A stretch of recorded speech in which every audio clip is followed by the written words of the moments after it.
In this episode, I will teach you how to hear the beat, how to understand it, and use it in dance. So stay tuned.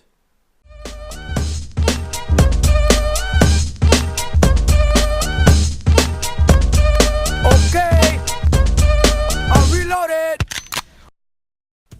Hello everyone, once again, B-Boy Icy, Break to Teach. Today we're gonna focus a little bit on exercising to hear the beat and use it in dance without being offbeat. In my past, I saw a lot of B-boys and B-girls who were doing amazing moves and were dancing for many years, but they were still struggling with dancing on beat since the beginning of their dance career. As a judge, it is very easy to spot someone who dances offbeat. It simply doesn't feel right if you see someone dancing offbeat, and it looks awkward as well. Now, following advantages apply if you mastered to listen to the beat. Firstly, in a competition, you will possibly win if you show beat understanding rather than just throwing an advanced move like windmill and keeping your rest of your set offbeat. Then, once you understand to count the music, it gives you a new insight and you start to understand the structure of sound, and you will start to practice matching your moves on the music rather than just executing them randomly. And finally, active listening will improve your ability of freestyling significantly. I worked with many people who had beat problems, and I realized that music had way too much information for them and they got confused on what they should listen and dance to. Think about a child staying in the forest and he got told to tell you what he sees. Of course, if he has no understanding of nature, he will tell you he simply sees trees. This would be the offbeat person who experiences music, because music is for him or her just one big thing, one big noise, and it can't be separated in different sounds. Now, in contrast, think about a biologist who got told the same. Now he will tell you there are some pine trees over there are some maple trees, some mushrooms, some insect and whatsoever. This would be the person who understands music, because he can divide the big picture of music into different single parts. Firstly, what is actually the beat? The beat is the pulse of the music. It will always have the same tempo, it will never change. It stays the same all the time. So this would be a beat. Same tempo, it won't change. On the other hand, we have rhythm. It can be irregular, but it can harmonize and matches with the beat. So if we have a beat like this, a rhythm could be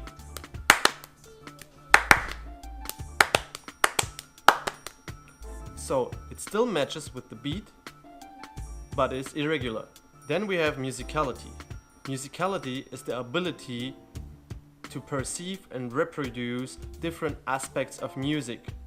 This could be different pitches, harmonies, and rhythm. So it's the big picture with all of its effects, with all the rhythms and the beat.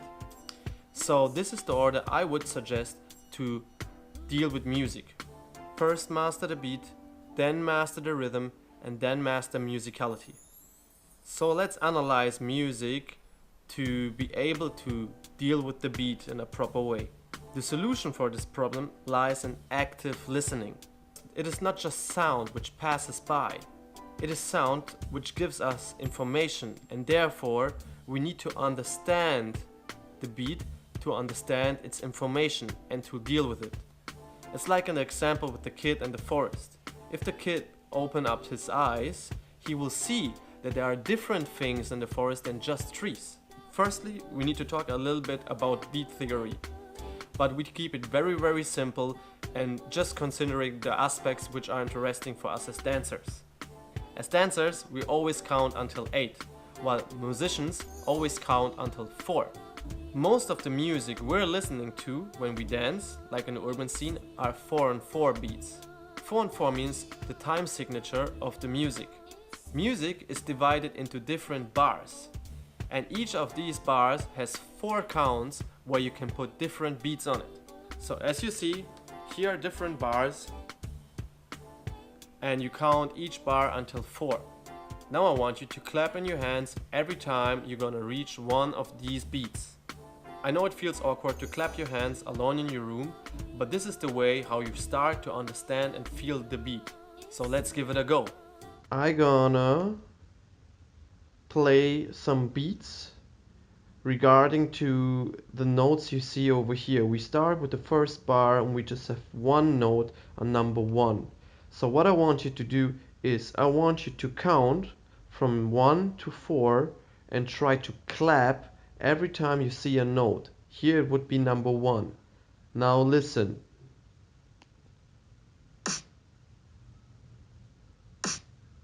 Let's count. 1, 2, 3, 4. 1, 2, 3, 4. 1, 2, 3, 4. Clap.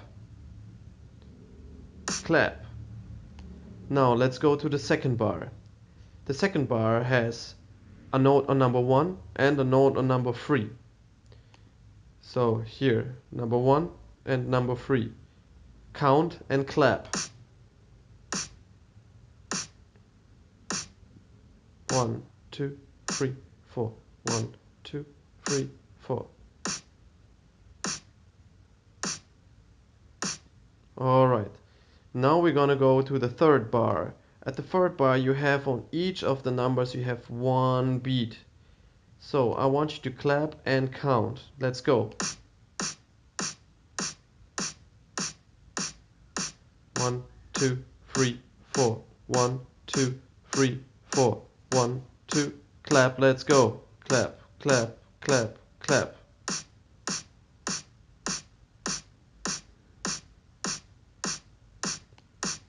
Alright, now at the last one over here, we have between each of the notes, we have another note. So between 1 and 2, we have another note we count as dancers and.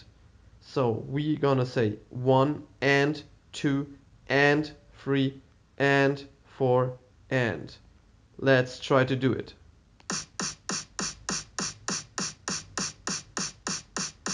One and 2 and 3 and 4 and 1 and 2 and 3 and 4 and 1 and 2 and 3 and 4 and 1 and 2 and 3 and 4 and.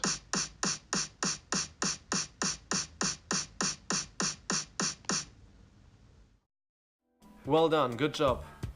As you might notice, the beat, the tempo of the beat was always the same. Therefore, you need to keep the same speed as well in your movements. So if you want to perform a certain step, you need to understand and listen to the beat to know when to start and when to end. In hip hop or break music, we always have the snare on the 2 count or on the 4 count. Exactly there, you should stop your steps. Now I want you to stand up, find some space in your room, switch the video on full screen because we're gonna exercise a little bit. So let's go. So what I want you to do right now is to do a 2-step. 2-step means feet apart, feet together like this. All the time, feet apart at 1, feet together at 2. Most of the dance moves, they finish at 2. So if you start opening up, you're gonna finish with your feet closed. So you always finish with your feet closed at 2. 2. So like this. You open up, you close, close, open, close, open, close, open, close, open, close, open, close, open, close. So what I'm gonna do is I'm gonna add on layers on that. So we're gonna try to focus to dance always on 2 and 4. Close here and close there. So open, close, open, close, open, close, open, close, open, close. Keep going. Just focus on that, even though I add some other things on it.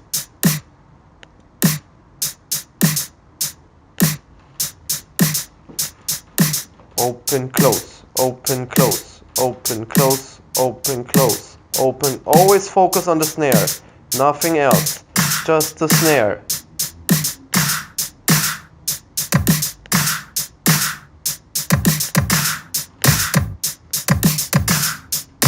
Open, close, open, close, open, close, open, close, open, close.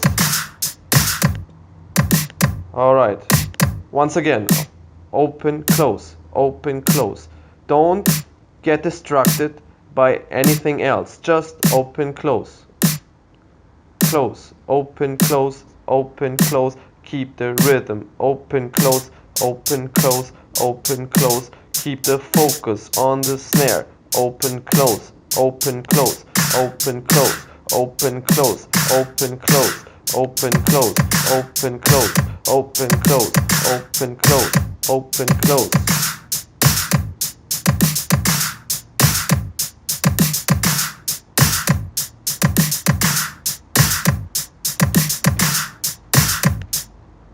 Very good.